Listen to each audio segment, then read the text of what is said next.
Hey guys, welcome back. This is Eric Smith, Five Reasons sports contributor, co-host of the Scouting Combine with Hassan Patel. And on this week's video, we're going to look at the offensive line grades for the Dolphins' Week 14 matchup versus the New York Jets.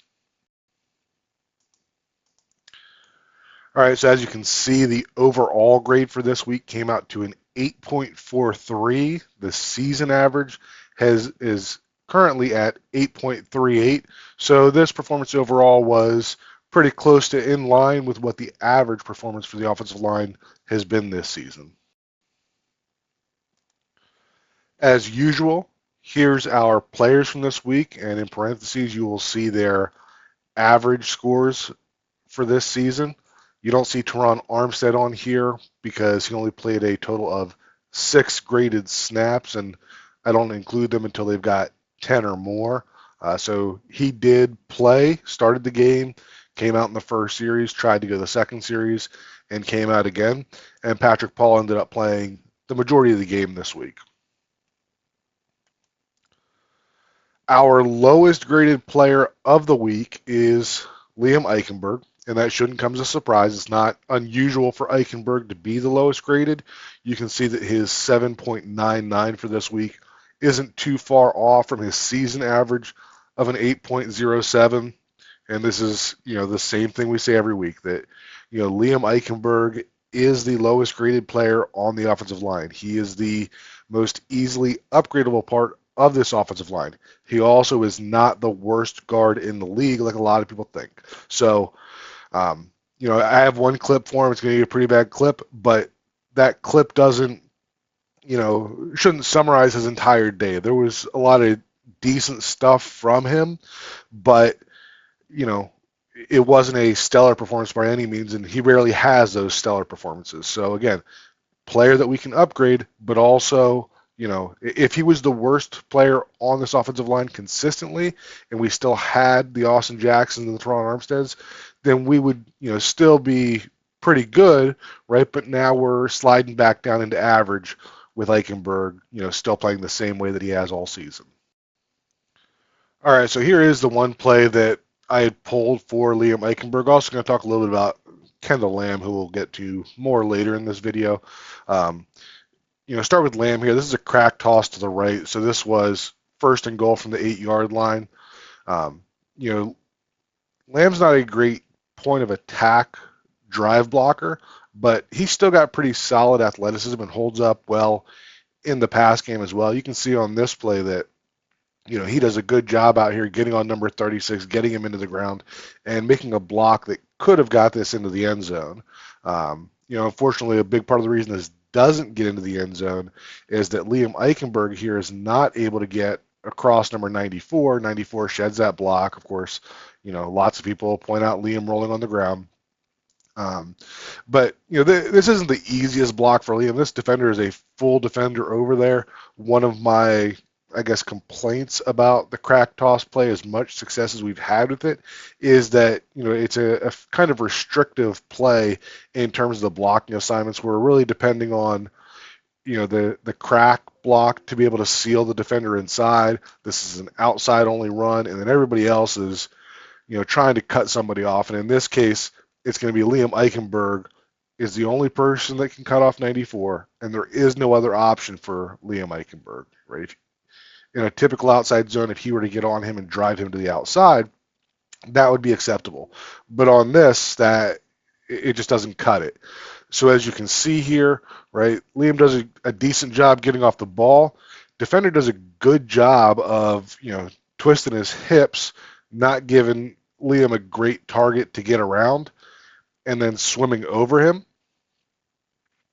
And, a lot of times you'll see this defender, even if the block from Liam isn't great, he'll get caught up in the wash from the down block here. And, I'm not going to say that Julian Hill didn't do well there. It's just the way the play works sometimes that even with not having a great block here, that player doesn't get outside. So tough assignment for Liam. Great play by number 94 to be able to swim, to be able to pursue, and to be able to get Achane down in a good bit of space here. But this is still a play that is going to get marked as a 0 for Liam. And you know, I don't know if there's a ton of guards in the NFL that are going to have the athleticism to get across there and make the block and also be the big drive blockers that everybody seems to want at guard. But like I said, this was just the one video that I pulled for Liam and for Lamb, and I just wanted to talk about it on this video. All right, coming back over to the grades, and our next graded player, like next lowest graded player, is going to be Aaron Brewer. He comes in 8.27, and like you see, this is a little bit below the season average of the offensive line, and a good chunk lower than his individual average, but still a pretty good day. Um, you know, he had some issues with power again. I think that a big part of that was that Miami really didn't go to the stuff that where he shines at, the outside zone runs. I think they only ran 3 of them in this game. So, still played okay, but when we look at those games where he's scoring in the high 8s or into the 9s, those are games where he's really able to get into space more in the run game and make a difference there. All right, a few plays for Brewer that we have on film for this week. This is going to be an early play in the game. I think it was, maybe the second screen that they ran. And as you can see here, Brewer does an excellent job of getting into open field, locating that target, and laying him out. I mean, Brewer is one of the few offensive linemen that you legitimately could go back and make a highlight film of him. He's just so fun to watch. But this is the kind of stuff that he can do when he's able to get into open field. Another one for Brewer here. So on this one, right, he's still at center, obviously, and he's a little bit late in adjusting to that twist, right? So sure, he could be better in that sense. I don't know if Jones was late in communicating it or, Brewer just got a little too far into the double team there, but you can see that his shoulders are turned to the inside here, right there, right? A lot of players are beat from this point, and this looper has a direct run at the quarterback here, right? But Brewer, his athleticism is just off the charts, and because of that, even when he's a little bit out of position, the way that he's able to flip his hips and get back into that block and to give Tua a chance to escape the pocket, that the start of the play is not great, but one of the things that separates good linemen from great linemen is the ability to recover when you're a little out of position, and that's exactly what Brewer is doing here, and I don't think that you're going to find many centers in the league that can get into that position that he was in, right here, and still be able to flip his hips around quick enough to recover and to latch onto that defender. And the last play that I have for Brewer, nope, that's the wrong one. So this is going to be late in the game. This is going to be overtime, and this was the second screen to Janu Smith. And if you watch Brewer on this one, right, center again, ball snapped. He's getting into space, right? And Reddick actually does a good job of reading this screen pass, and he's getting back into this play. But, I think that this is a very overlooked block because as Brewer is peeling out here, he's finding him, right? His initial responsibility is going to be just to cut off any kind of pursuit there. So this is his assignment. But what you'll see here is a lot of guys get into this position, they'll put their hands on his back, and it doesn't get called, right? But it certainly opens up the possibility to be called as a illegal block in the back when you get your hands on him. Brewer, as you can see here, almost you see this in special teams, right? You see it on punt returns when they're trying to cut off somebody, where the blocker will run through and basically put his hands up and just run in front of the guy, and that's what he's doing here. It's kind of a hip check, kind of turn his back to him. you know, just that little emphasis on the technique here essentially eliminates any chance of a flag being thrown for a block in the back. So wanted to include this one because it was an effective block, but also a very high IQ block in the sense that because of the way that he executed it, it eliminated any possibility for a flag being thrown. All right, as we continue through here, our next lowest graded player is going to be Patrick Paul, and you can see that he came in at a 8.45, which is very close to the overall average for the offensive line this week. Patrick Paul, in my opinion, had a pretty good week. I thought that he was better in pass protection than he was run blocking, but I was really encouraged by the potential that he showed in both of those this week. And as we'll see with the graphic that I have later, he's been on a upward trend every time he's gotten onto the field, which is obviously something that you'd really like to see from your second round rookie. All right, so a few clips here. Patrick Paul obviously playing left tackle, just pass blocking against Hassan Reddick here. And he did a good job throughout the game of really controlling defenders once he got his hands on them. And, there was questions when he was drafted about the technique that he used in terms of letting a defender get his hands into Paul's chest and the way the hands come outside. And I pushed back against that, pointing out that it's a very similar technique to what Teron Armstead uses, and you can see that Paul is really good at using that technique here, where he's a huge human being. So when you look at him being able to absorb that contact into his chest, right, then it's more acceptable for a player like him to do that versus a player that may be smaller and can't withstand that. And then you see those long arms come around, and obviously you have to be careful with doing that. But Teron Armstead has made a Pro Bowl, maybe close to a Hall of Fame career in being able to do that, to be able to grab to the outside and control the defender, as long as that defender is not able to get away and start to really get the hands outside of the frame of the body. This is something that you can expect to see Paul be able to do really well at as he continues through his career. And then here's another pass blocking rep, and this one is not as good, obviously, but this is more a technique issue than a physical ability issue.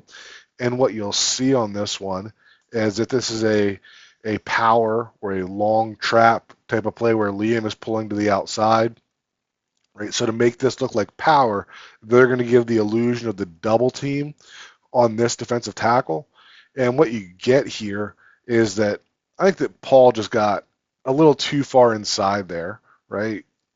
Rob Jones is stepping there to help a little bit, and Paul is the primary blocker, but he's got more inside help than what he's using.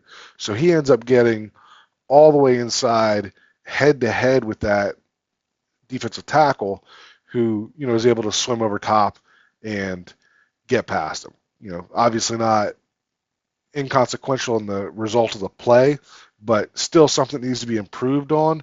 And that I feel that if Paul is just a little slower to sets a little more towards the outside shoulder here, I think that he'll be in a much better position to be able to latch onto that defender. And he still has Rob Jones inside if that defender were to continue inside. But you see plenty of times on plays like this where the defensive line, the pressure, push, whatever you want to call it, kind of comes this way, and the quarterback just steps out here just a hair, right? And if 95 is sealed to the inside, Liam is there. There's still a nice area there that Tua can step into. So showed a good pass block on the last one, and this is one where I think we can continue to see some improvement. Next one here. So this is going to be a play design that I really liked in terms of it being a outside zone play. And, one of the things I really like about this play was the path of this pitch, right? It's being tossed to right as if it's an outside zone, but then you've got Tyreek Hill, essentially coming around as a naked reverse here. And the reason I have this under the Patrick Paul section of the video is that there's a lot of people that say this could have been a touchdown had Patrick Paul been able to make this block. And that's true, right? If Patrick Paul is able to make that block, then it's a touchdown, right? But when we go back and look at that defender is right here. This was the defender that was covering Tyreek Hill. There is 1, 2, 3, 4, 5, 6, 7, 8 defenders before that, before where he's lined up. And he does an amazing job of navigating through traffic there and getting over top. When you look at the assignment of Paul here, right, first he's making sure that defensive end is pushed inside, doesn't have a chance at making this play. Next thing he's looking for, right, he's looking for something in here to pop out to seal off, right?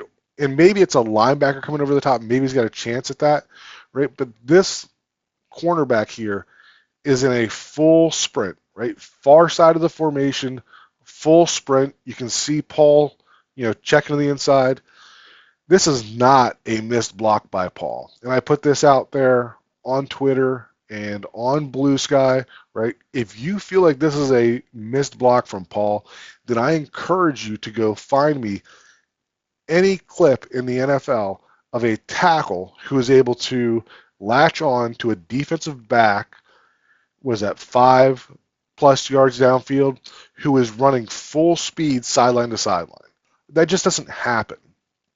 So, we can Monday morning quarterback this all we want and say that, had Paul gotten upfield quicker, he could have, touched him and helped out. By the same token, if he gets upfield too quick and a linebacker comes up underneath and makes that tackle for a short gain, then we're all ripping Paul for, not getting there. So just wanted to spend a little bit of time on that play because this is not a missed block by Paul. There's not a offensive tackle in the NFL that's going to make that block. And then our last one for Patrick Paul here, this is actually the first outside zone of the play. I think it was second series, fourth play. And for this offense to go, right, both Mike McDaniel and Frank Smith have talked about outside zone being, one of the core concepts in this offense.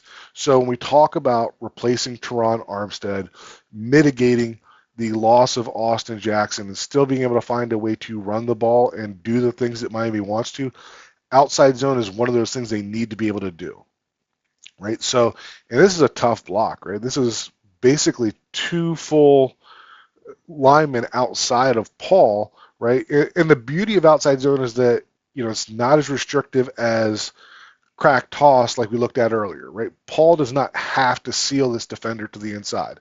If this defender decides he wants to hold that outside, then, Paul can just widen him and the ball cuts up inside of there. But what we'll get here, right, great takeoff off of the ball. You can see that right away he gets the outside, right? So now he has that position. So now he can work to get to the outside. And that's exactly what he does and closes down that edge to let Jalen Wright get outside of it, right? Flip side of it, like I said, had this defender decided that he was going to try to anchor down, right, you've got Paul getting, 1, 2, into his third step, getting some momentum going that he could kick that end out and that play can hit up inside of there. So, like I said from the beginning of the Paul section of this video, I liked his pass blocking more than his run blocking in this game, but there's still a lot to like in the run blocking and the potential that his run blocking ability can bring to this team. All right, as we continue through the end of this, today's kind of a crazy day for me, so I don't have any more videos. But we're going to talk about Rob Jones and Kendall Lamb still. So Rob Jones is our next graded player, and he came in at an 8.54. And what I'd like to say about Jones here is just that he had a really rough start to the season. Had a 6.18 versus the Seahawks and a 4.55 versus the Titans. So his overall grade was really, poor from the start, and he's been working on bringing that up throughout the entire season. But, this is a player who is not going to have many of those spectacular games. He's only got one game on the season that was above a 9, which was the first Patriots game. But just kind of a consistently above average performer, right? He's going to have some games where he's going to dip below 8. He's going to struggle at times. Not a player that's beyond being upgraded. He's always going to have some athletic limitations, but he's the type of glue guy that you have on the offensive line who may not give you those spectacular performances, but he's going to be solid. You're not going to see a ton of bad reps from him every game, and just the kind of guy that you want to have on the line to work in conjunction with some of those star players that you're trying to add. And then, that obviously leaves Kendall Lamb being the highest graded offensive lineman of the week. He comes in at a 8.93, and that's going to be his second highest grade game of the year. He actually had a 9.32 against the Seahawks earlier in the year. But similar to Rob Jones, like, he's not going to be a spectacular player. We're always going to, talk about the difference in the run game from Lamb to Austin Jackson, but Lamb isn't going to just get his ass kicked in the run game. He's going to be a adequate performer. In the pass game, same idea, right? He's going to give up some pressures here and there, but he's going to put together solid performances almost every week. The problem I would say with the offensive line right now is that we just have too many of those type of guys, right? You've got Rob Jones, Liam Eichenberg, and Kendall Lamb, who are all guys that, if they're the worst guy on your offensive line, then you're in pretty good shape. But, we're with 3 of them now. And, then you have Patrick Paul, depending on how long Armstead is out, who has a lot of potential, but still a rookie. You're going to get some highs and some lows there. So, the offensive line that we have right now, I think it's a solid offensive line, but I don't think that we're going to see many spectacular performances out of the group that we have there, except for if we can get back to some more outside runs and Brewer's able to shine, we'll see some scores back up in the 9s with him, but there's definitely some limitations with what we have right now. And this graphic kind of shows that, and we've talked about this before. This is over the length of the season, how they've all performed. And you can see that earlier in the season, we were getting some, high performances from, in the orange here, you got Aaron Brewer. This blue is Teron Armstead. You had Austin Jackson that was flirting up around that 9 range. And where we are these last few games is that, we don't have these ones. We don't have the massively low grades, which is what you want overall, but we're also not getting those standout performances. You got Patrick Paul, who his first appearance is over here in week 4, and then he's gotten a few consecutive ones here. You can see that arc going up, and that's awesome to see.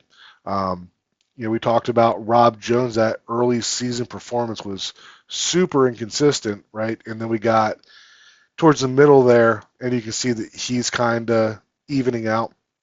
But I think this chart does a good job of showing how the offensive line performance has changed over the course of the season, and where, towards the middle here, where we had some really good running performances, you saw some really high-level individual performances without those low performances. And, now that we're with this group, you can see that we're not getting those awful performances, but we're also not getting the great performances. So I think there are still opportunities to do more with this offensive line than what we've been getting from the play calling. But, I'm not going to go out there and expect this current iteration of the offensive line, where we're down to our 3rd and 4th offensive tackles, to be able to go out there and just be a juggernaut running the ball. So that's all I got for this week.